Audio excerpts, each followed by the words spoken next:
আমার ক্লাসে সবাইকে স্বাগত। আশা করি তোমরা সকলে খুব ভালো আছো। আজ আমরা ক্লাস 5-এর আমার গণিতের 42 ও 43 পৃষ্ঠার এই 4 দাগ পর্যন্ত এই যে কথার অঙ্কগুলো আছে এগুলি সমাধান করব। এর পরের ভিডিওতে আমরা এই গুণগুলো অর্থাৎ 4-এর পরে যে গুণগুলো আছে এখানে 9 পর্যন্ত এই গুণগুলো করব। তো চলো আজ আমরা প্রথমেই চলে যাই 42 পৃষ্ঠায় একদম উপরে দেখো কি আছে। এক দোকানি 375 টাকা দামের 75টি শাড়ি কিনলেন। প্রতিটি শাড়ি 425 টাকায় বিক্রি করলেন। তিনি কত টাকায় 75টি শাড়ি কিনলেন? বিক্রি করে কত টাকা পেলেন? বিক্রি করে মোট কত টাকা বেশি পেলেন? অনেকগুলো প্রশ্ন এখানে আছে। কত টাকায় কিনলেন, কত টাকায় বিক্রি করলেন, দুটি প্রশ্ন, এবং বিক্রি করে কত টাকা বেশি পেলেন, তিনটি প্রশ্ন এখানে কিন্তু করা হয়েছে, অর্থাৎ তিনটি উত্তর আমাদের বের করতে হবে। প্রথমে দেখো 375 টাকা করে 75টি শাড়ি কিনলে তিনি কত টাকা পাবেন, এখানে কিন্তু করে দেওয়া হয়েছে। দ্বিতীয় পদ্ধতির মাধ্যমে এখানে দেখো করে কত উত্তর পাওয়া গেছে, 28,125 টাকা। তাহলে এই অঙ্কটি আর এখানে আমরা করছি না, এখানে দেখো করেই দেওয়া আছে। আমরা উত্তর পেয়ে গেছি 28,125 টাকায় তিনি 75টি শাড়ি কিনেছেন। এইবার একটি শাড়ি বিক্রি করেছেন 425 টাকা করে, তাহলে 75টি শাড়ি বিক্রি করে তিনি কত টাকা পেয়েছেন।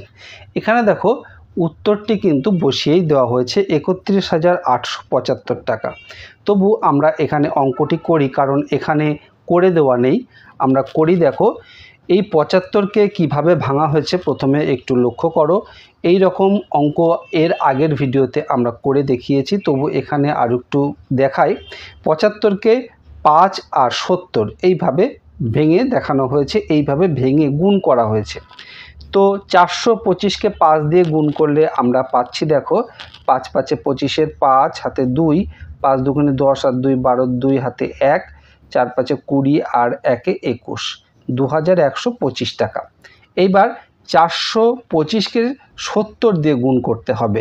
তো 70-এর এই শূন্যটাকে আমরা আলাদা করে রেখে দিয়ে 7 দিয়ে প্রথমে গুণ করি।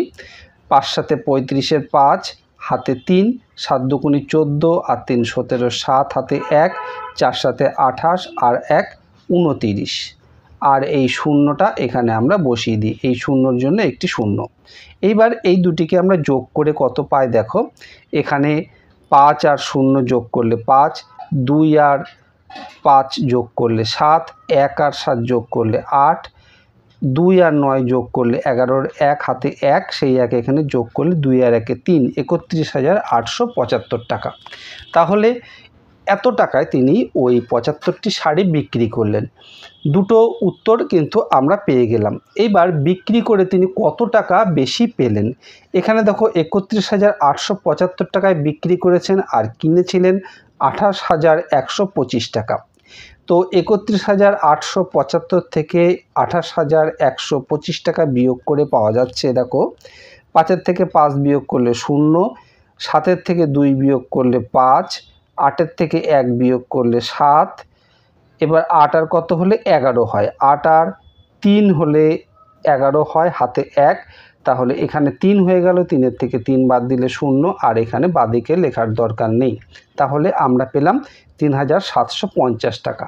তাহলে ওই 75টি শাড়ি বিক্রি করে তিনি 3,750 টাকা বেশি পেলেন।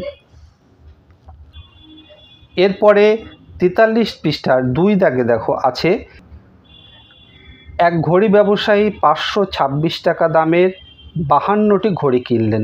প্রতিটি ঘড়ি 610 টাকায় বিক্রি করলেন। 52টি ঘড়ি কত টাকায় কিনলেন? বিক্রি করে তিনি মোট কত টাকা পেলেন? বিক্রি করে মোট কত টাকা বেশি পেলেন? একদম এক দাগের অঙ্কের মতো। চলো এই অঙ্কটি আমরা করি। আমাদেরকে গুণ করতে হবে, দেখো এক একটি ঘড়ি 526 টাকা করে কিনেছেন, 52টি ঘড়ি, তাহলে 52 দিয়ে গুণ করে আমরা কত পাবো। 6 দুগুণে 12, 2 হাতে 1, 2 দুগুণে 4 আর হাতের 1 5, 5 দুগুণে 10, তাহলে এখানে হলো 1052। এবার এক ঘর আমরা বাঁদিকে সরে এলাম, কারণ এই 5 দিয়ে গুণ করছি, 5 হলো দশকের ঘরের অঙ্ক, তাই এক ঘর বাঁদিকে সরে এলাম। এটি হলো কাটা চিহ্ন। এর আগেই বুঝিয়ে দিয়েছি, এর আগের ভিডিওতে আমরা বুঝে নিয়েছি যে কেন এই কাটা চিহ্নটি দিই। এবার 5 দিয়ে গুণ করলে দেখো 5 6 30 শূন্য, হাতে 3, 5 দুগুণে 10 আর 3 13, 3 হাতে 1, 5 5 25 আর 1 26, 2630। এবার এই দুটিকে আমরা যোগ করব।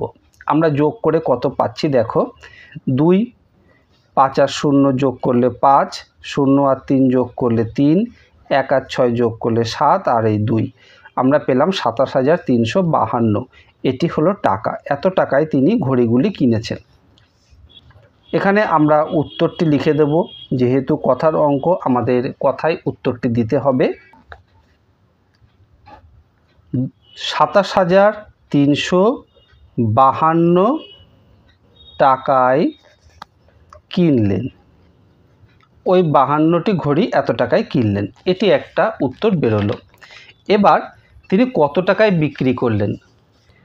এখানে দেখো বলা হয়েছে 610 টাকা করে এক একটি ঘড়ি তিনি বিক্রি করেছেন। তাহলে কত টাকায় বিক্রি করবেন?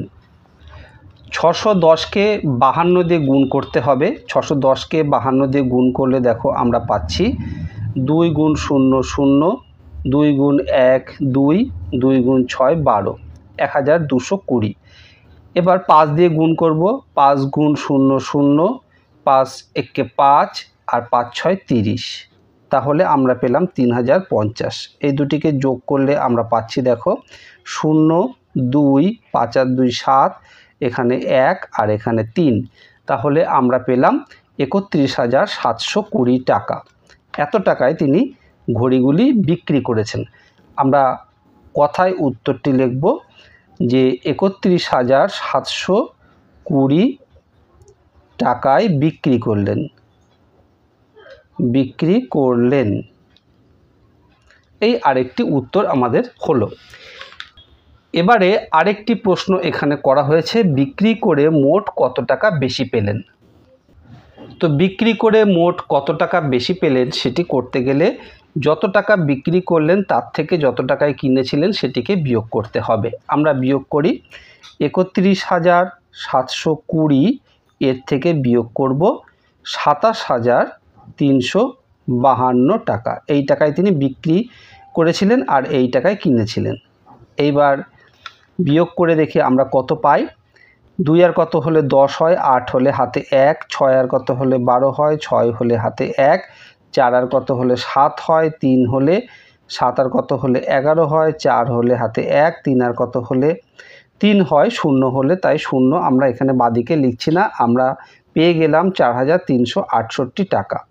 তাহলে তিনি বিক্রি করে এই 4368 টাকা বেশি পেয়েছেন। আমরা কথায় উত্তরটি লিখে দেব, 4368 টাকা বেশি পেলেন। এরপর 3 দাগে দেখো, দেবব্রত বাবু তার 6 মাসের আয় দিয়ে 7 মাসের খরচ চালান। তার মাসিক খরচ 14,270 টাকা হলে তার 6 মাসের আয় কত? বিষয়টি কি দাঁড়াচ্ছে? 7 মাসে তিনি যা খরচ করেন সেটি তিনি 6 মাসে আয় করেন। তা মাসিক খরচ এত টাকা হলে 6 মাসের আয় কত? দেখো এখানে করে দেওয়া হয়েছে তার 7 মাসের খরচ প্রত্যেক মাসে 14,270। তাহলে একে 7 দিয়ে গুণ করলে 7 মাসের খরচ কত হচ্ছে? 7 গুণ 0 0, 7 7 49, 9 হাতে 4, 7 দুগুণে 14 আর 4 18, 8 হাতে 1, 4 7 28 আর 1 29, 9 হাতে 2, 7 একে 7 আর হাতের 2 9। তাহলে আমরা পেলাম 99,890 টাকা। এটি হলো তার 7 মাসের খরচ। এখানেই বলে দেওয়া হয়েছে তিনি 7 মাসে যা খরচ করেন সেটি তিনি 6 মাসে আয় করেন। তাহলে এটি হবে তার 6 মাসের আয়। এই 99,890 টাকা হলো তার 6 মাসের আয়। 4 দাগে, শ্যামলবাবু তার 8 মাসের আয় দিয়ে 9 মাসের খরচ চালান। তার মাসিক আয় 11,232 টাকা হলে 9 মাসের খরচ কত? অনেকটা 3 দাগের অঙ্কের মতো। অঙ্কটি করতে গেলে দেখো তার মাসিক আয় 11,232 টাকা। তাহলে 8 মাসের আয় কত সেটি বের করতে গেলে 11,232কে আমরা 8 দিয়ে গুণ করব। 11,232কে 8 দিয়ে গুণ করে আমরা পাচ্ছি 8 দুগুণে 16, 6 হাতে 1, 3 8 24 আর হাতের 1 25-এর 5 হাতে 2, 8 দুগুণে 16 আর 2 18-র 8 হাতে 1, 8 একে 8 আর হাতের 1 9, 8 একে 8। তাহলে আমরা পেলাম 89,856 টাকা। এত টাকা তিনি 8 মাসে আয় করেন। এখানে আমাদের কাছে জিজ্ঞাসা করা হয়েছে তার 9 মাসের খরচ কত। এখানে বলা হয়েছে 8 মাসে তিনি যা আয় করেন সেই টাকা দিয়েই তিনি 9 মাসের খরচ চালান, তাই তার 9 মাসের খরচ যে টাকা তিনি আয় করেছেন 8 মাসে সেটিই হবে। তাই আমরা উত্তরে লিখে দেব 9 মাসের খরচ 89,856 টাকা। আশা করি সমস্ত অঙ্কগুলো তোমরা খুব ভালোভাবে বুঝতে পেরেছো। ভিডিওটি ভালো লাগলে অবশ্যই একটি লাইক করো আর তোমার বন্ধুদের মধ্যে শেয়ার করে দিও, তাহলে তোমার বন্ধুরাও শিখতে পারবে। আর এই রকম ভিডিও আবারও পেতে চাইলে চ্যানেলটি অবশ্যই সাবস্ক্রাইব করে রেখো। খুব ভালো থেকো, দেখা হবে আবার পরের ভিডিওতে। ধন্যবাদ।